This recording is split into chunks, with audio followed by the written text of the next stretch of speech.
ये पता होने के बावजूद कि इसके घर में 8 बंदे मारे हैं, किस बेस पे डी साहब ने उसको भेजा था चावड़ा में। और बावजूद इसके जो हमें कल से सुनने में आया, लोगों ने कहा भी था डी साहब से कि इसको वापस बुलाओ, ऐसा ना हो कि इनको कुछ हो जाए। वहाँ गवर्नमेंट वाज नोइंग कि इनके घर में मैसेकर ऑलरेडी हुआ है। 8 पंडित लोग हमारे मारे गए थे 21 मार्च 1997 को। उस समय राहुल को बेचारे को पता भी नहीं था कि दुनिया है क्या। आज जब ये बच्चा वहाँ सर्व करने गया, बड़गाम में था पिछले 5-6 सालों से, अचानक से ऐसे क्या हुआ था बड़गाम में कि उनको इसी को भेजना पड़ा चावड़ा में ज्वाइनिंग के लिए। जब मैं मोहम्मद रफ़ी को गई, मैंने कहा मैं मकान बनाना चाहती हूँ, आई गेव एप्लीकेशन, ये कैटेगोरिकली डिनाइड मी। बोला मैडम आप मेहरबानी करो, हमारे को इजाज़त नहीं है। मैंने कहा वाई, मैं कश्मीरी पंडित यहाँ की नहीं है, मैं संग्रामपुरा की नहीं हूँ। कहता ma'am I can't explain, but मैं नहीं कर सकता। Still he signed the application and send it to bureau office. उसके बाद ब्यूरो ऑफिस वालों ने वापस जवाब दिया। दैट मीन्स ये रिहेबिलिटेशन और रिलीफ तो था ही नहीं ना। राहुल भट्ट की शहादत के बाद उनके परिवार के लोगों से मुलाकात हुई, तो मेरे साथ इस वक्त राहुल की आंटी हैं। ये भी राहुल को लेकर और किस तरीके से डिस्ट्रिक्ट एडमिनिस्ट्रेशन राहुल के साथ क्या व्यवहार कर रही थी, कई चीज़ें इनको भी मालूम है। आइए इनसे बात करते हैं। रजनी जी, सबसे पहले मुझे ये बताइएगा कि राहुल जी की इस शहादत के लिए आप किसको जिम्मेदार मानते हैं? सबसे बड़ी जिम्मेदारी मैं मानती हूँ कि जो उसकी ट्रांसफ़र बड़गाम से चावड़ा की गई। First of all NIA, SIA, whatever, CBI, they should enquire when government was knowing कि इनके घर में मैसेकर ऑलरेडी हुआ है। 8 पंडित लोग हमारे मारे गए थे 21 मार्च 1997 को। उस समय राहुल को बेचारे को पता भी नहीं था कि दुनिया है क्या। आज जब ये बच्चा वहाँ सर्व करने गया, बड़गाम में था पिछले 5-6 सालों से, अचानक से ऐसे क्या हुआ था बड़गाम में कि उनको इसी को भेजना पड़ा चावड़ा में ज्वाइनिंग के लिए। क्योंकि मैं भी सफ़र रही हूँ, मेरे डिपार्टमेंट ने भी मेरे साथ ऐसे ही किया, मुझे भी चावड़ा भेजा गया। मैंने आस्क्ड माय सुपीरियर्स कि मुझे आपने चावड़ा किस बेस पे भेजा है, क्योंकि हमारे घर में मैसेकर हुआ, ना मैं खान साहब जा सकती हूँ ना मैं चावड़ा जा सकती हूँ। Then my officers quoted at that moment, नहीं जी ड्यूटी तो देनी है, किसी के बाप का राज थोड़ी है कि आप वहाँ से आओगे फिर बोलोगे यहाँ। अगर हमारे लिए बाप का राज नहीं है, जो लोग वहाँ बड़गाम में 25-25 साल से 20-20 साल से काम कर रहे हैं, उनको क्यों नहीं उठाते? Why only Rahul? Why only Rajni Bhatt? There are so many people who are serving since 14 years, they are on one seat. उनको मुँह क्यों नहीं किया? उनको चावड़ा क्यों नहीं भेजा? क्योंकि राहुल की तो कोई कंप्लेंट थी नहीं। He was given certificate of appreciation, he was given award. That means कि वो कोई काम करता था as junior assistant, he was serving for SO post. SO के तौर पर काम कर रहे थे, जबकि वो जो लगे you can go Shekhpur, I can see वो काम क्या करता था। एक जूनियर असिस्टेंट को आप क्या समझते हैं? सुबह से 8 बजे तक का काम होता है। Same was case with me, क्योंकि हमें काम करते हैं, हम काम करने वाले लोग हैं, हम वो लोग नहीं हैं कि जो घर में बैठ कर करेंगे। मैंने भी डेडिकेशन के साथ अपनी ड्यूटी दी थी, बट लास्ट में पता लगा my whole service went into denial. I was given dismissal, I was suspended from the post. ये उनकी एट्रोसिटीज़ है ऑन पंडित्स। ये पता होने के बावजूद कि इसके घर में 8 बंदे मारे हैं, किस बेस पे डी साहब ने उसको भेजा था चावड़ा में। और बावजूद इसके जो हमें कल से सुनने में आया, लोगों ने कहा भी था डी साहब से कि इसको वापस बुलाओ, ऐसा ना हो कि इनको कुछ हो जाए। वहाँ राहुल को बुला लीजिए sir, and he categorically denied it. कितना टाइम हो गया था इनको बड़गाम से चावड़ा गए? News for me yesterday when he was massacred, that moment I got कि राहुल को चावड़ा में मारा गया है। ये चावड़ा में ड्यूटी पर था, and it was a bolt like blue to me कि इसको भेजा ही कैसे गया चावड़ा में। After knowing the fact, government खुद जानती है कि चावड़ा ऐसा एरिया है जहाँ मिलिटेंसी पीक पर है। किसी के कहने से नहीं होगा भाई हम नहीं करते हैं, एजेंसीज करती हैं। बट ये कल एजेंसी तो नहीं थी। मेरे डिपार्टमेंट में मुझे कहते थे नहीं आपके बंदे जो मारे होंगे गवर्नमेंट। अगर एजेंसी थी फिर पूरा ऑफिस खाली क्यों था? क्योंकि रेवेन्यू ऑफिस खाली तो नहीं होता, वहाँ तो कोई भी नहीं था राहुल के आसपास। आप भी कहते हैं प्री प्लान था ये sir? It was all pre planned, yes of course. ये तो कॉन्स्पायरेसी साफ साफ दिख रही है, दफ्तर ही पूरा खाली है। Only he was sitting on the chair, he was killed there on chair. Why? मुझे इस बात बताइएगा, 90s में और आज के हालात में कोई फ़र्क देखते हैं आप, या आपको लगता है Kashmiri Pandits there is no change. चाहे पंडित लोग कितना भी समझे कि कश्मीरियत है, वो है, ये है, इट इज़ ऑल डकोसला। Until and unless central government will give pass genocide bill, तब तक कहीं कोई जुगाड़ नहीं होना है कश्मीर में। दैट इज़ फाइनल, कुछ भी नहीं होगा। तो मुझे ये तो स्केप गोट बन गए ना। This is not rehabilitation. Rehabilitation means, I will quote you one more example. When I went in 2010, when I was promoted, firstly I denied my husband, I won't go. But family के कुछ ऐसे हालात थे उस time, बच्चों को पढ़ाना था, तो मेरे हस्बैंड ने कहा अब जाने से तो क्या फ़र्क पड़ेगा, प्रमोशन मिल रही है, जॉब, बच्चों को तो आगे ले जाना है, पढ़ाना है। हमने तो उन लोगों की तरह डाके नहीं डाले थे ना कि हम जी कहीं से भी उठाकर पैसा, हमें सेंट्रल गवर्नमेंट भी दे रही है, वहाँ से भी आ रहा है, यहाँ से भी फंड आ रहा है, आईएसआई भी दे रहा है, तो हमने बच्चे पढ़ाने थे उस पैसे से। जैसे इसने बेटे को भेजा, किस लिए भेजा? नौकरी के पर्पज़ से ना, कि टू अर्न समथिंग, ताकि वो फीड कर पाए फैमिली को, ना कि इसलिए भेजा था कि बाप ही बेटे को कंधा दे। ये तो सबसे बड़ा क्वेश्चन मार्क तो डिस साहब पे ही आता है ना। मुझे एक चीज़ बताइएगा कि जो ये नौकरी इन बच्चों को दी जा रही थी प्राइम मिनिस्टर एम्प्लॉयमेंट पैकेज के थे, जिसको ये कहा गया था कि ये रिलीफ एंड रिहेबिलिटेशन का पैकेज है, कि फिलहाल ये बच्चे जाएंगे, बाद में इनके परिवार जाएंगे, फिर ये वहाँ बसेंगे। क्या पिछले 12 सालों में ये रिलीफ एंड रिहेबिलिटेशन पैकेज बन सका, या आपको लगता है ये कोई रिलीफ एंड रिहेबिलिटेशन पैकेज नहीं, बस इकोनॉमिक पैकेज है? इस टाइम इस पैकेज की मीटिंग हुई थी। I well remember doctor Ajay, doctor M.K. Teng, I will quote names, professor Fotedar, and so many dignitaries were present before Manmohan Singh ji. They denied at the moment कि ये रिहेबिलिटेशन नहीं है। हमने उस टाइम भी बोला था ये सीधा सीधा काल है हम लोगों के लिए, आप हमें बसाने नहीं ले जा रहे हो, क्योंकि रिहेबिलिटेशन तब तक हो ही नहीं सकता जब तक central government genocide bill pass ना करे। उसकी एक वजह है, स्टार्ट से आप देख लीजिए, since 90s now 32 years past. संग्राम पोरे के 25 साल पूरे होने के बाद हमें एक और गिफ्ट दिया इन्होंने, राहुल की मौत। वाई? क्या राहुल सर्व नहीं करता था, वो काम नहीं करता था? उससे तो इतनी इतनी फाइलें संभाल नहीं जाती थी, उसको पूरा दिन काम में खदेड़ के, जैसे कि उनकी मिसेज ने भी आपको बोला कि उसको अपने परिवार के लिए टाइम नहीं था। वो इतने बड़े पोस्ट पर तो था नहीं कि उसको सुबह से शाम तक काम ही काम मिलता था।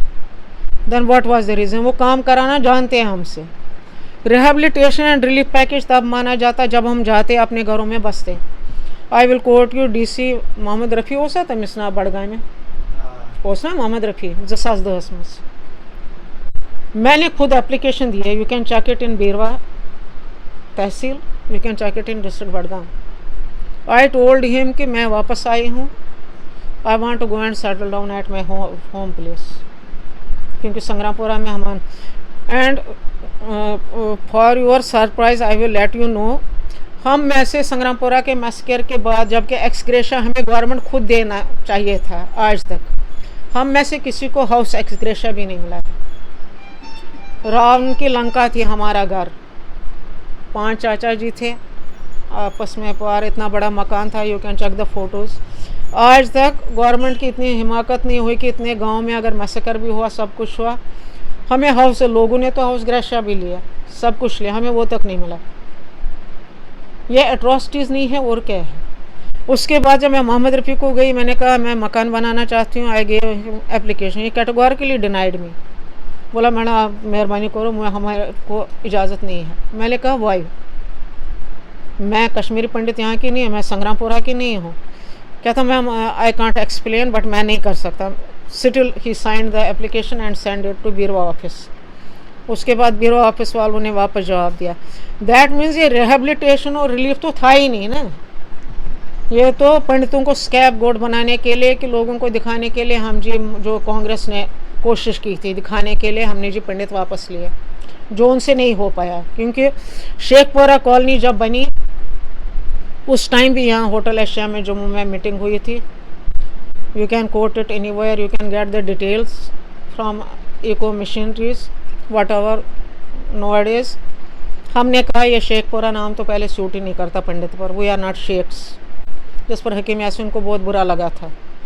उसने तरसो साहब को कहा, बोला नहीं शेख्स के लिए नहीं, अब उसका तो वो लैंडमार्क है, उसमें नंबर नाम है, दर्ज भी यही है रजिस्ट्री में, तो हम इसका नाम चेंज नहीं कर सकते हैं। बट हम रिहेबिलिटेट कर रहे हैं, पंडित को बनाया श्रीनगर के पंडित के लिए। दे डिनाइड। क्योंकि कोई जाने को तैयार ही नहीं था। उसके बाद अब इन्होंने सोचा कैसे फंसाएंगे, तो हो गया ये एम्प्लॉयमेंट का पैकेज शुरू।